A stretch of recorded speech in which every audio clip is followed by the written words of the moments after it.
ভারতীয় আধিপত্যবাদকে প্রতিহত করার জন্য বিএনপি ছিল ডাবল জিরো পাওয়া একটা ফেলিউর। সরকার পরিবর্তন করা তো দূরে থাক, গণতন্ত্র পুনরুদ্ধার করা তো দূরে থাক, দেশের একটা সবল রাজনীতি করার ক্ষেত্রে বিএনপির ব্যর্থতা আকাশ সমান, হিমালয়ের মতো। গত 15 বছরে বিএনপি স্বৈরাচারকে সহায়তা করেছে। গোরখোদক আব্বাস বিএনপির সাথে কাজ করেছে। হাফ হিন্দু হাফ মুসলমান মির্জা ফাক আওয়ামী লীগ করেছে। আওয়ামী লীগের ধ্বংসযজ্ঞের সাথে সমর্থন দিয়েছে, ইন্ধন জুগিয়েছে। বেগম খালেদা জিয়ার বাসার সামনে যখন বালু ট্রাক রেখেছে, ওই বালু ট্রাক তারা সরাতে পারে না।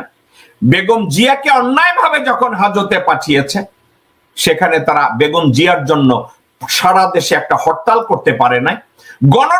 গণতন্ত্র পুনরুদ্ধারের জন্য তারা কিছুই করতে পারে নাই। কিন্তু আজকের তারা সরকার না চালালেও বিএনপির সন্ত্রাসীরা, বিএনপির চাঁদাবাজরা মানুষজনের ব্যবসা প্রতিষ্ঠানে, গাড়িতে তাদের জানমালের নিরাপত্তা বিঘ্নিত করে তারা এ ধরনের সন্ত্রাসী কার্যকলাপ কন্টিনিউয়াসলি চালিয়ে যাচ্ছে।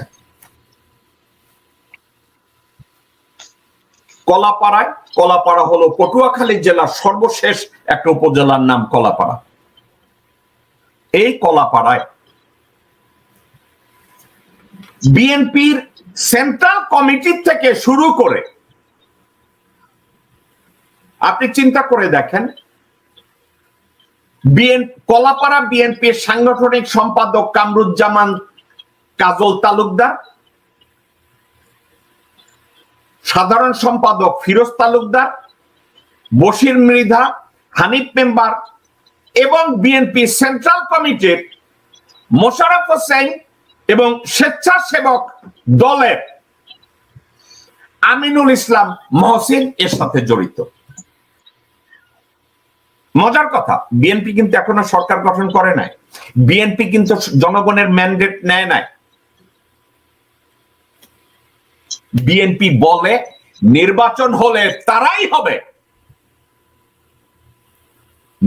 নির্বাচিত দল, তারাই সরকার গঠন করবে তাদের। এখন বিএনপি এখন পর্যন্ত ক্ষমতায় নাই। ক্ষমতায় আসার আগেই তারা মানুষের ঘরে আগুন দেয়, বাসে আগুন দেয়। এখানে কোনো হরতাল নাই, খালি চাঁদা দেয় নাই। শুধু চাঁদা দেয় নাই, এই জন্য আগুন দিয়ে দিতেছে। ঘরে আগুন দিয়ে দিতেছে, বাসে আগুন দিয়ে দিতেছে। দিয়ে কি করতেছে? মাসল দেখাইতেছে। তাইলে এই বিএনপিকে কি করে আপনি আমি ভবিষ্যতে ভোট দেব এবং আমরা বলবো they are one of the legitimate party, political party, they would govern Bangladesh successfully? আমরা এই কথাটা কি করে বলতে পারি? আওয়ামী লীগ ক্ষমতায় যাওয়ার আগে লগি বৈঠা দিয়া মানুষ মারছে, আর বিএনপি ক্ষমতায় যাওয়ার আগেই চাঁদা না দেওয়ার জন্য ঘরে আগুন দেয়, গাড়িতে আগুন দেয়, ব্যবসা প্রতিষ্ঠানে আগুন দেয়।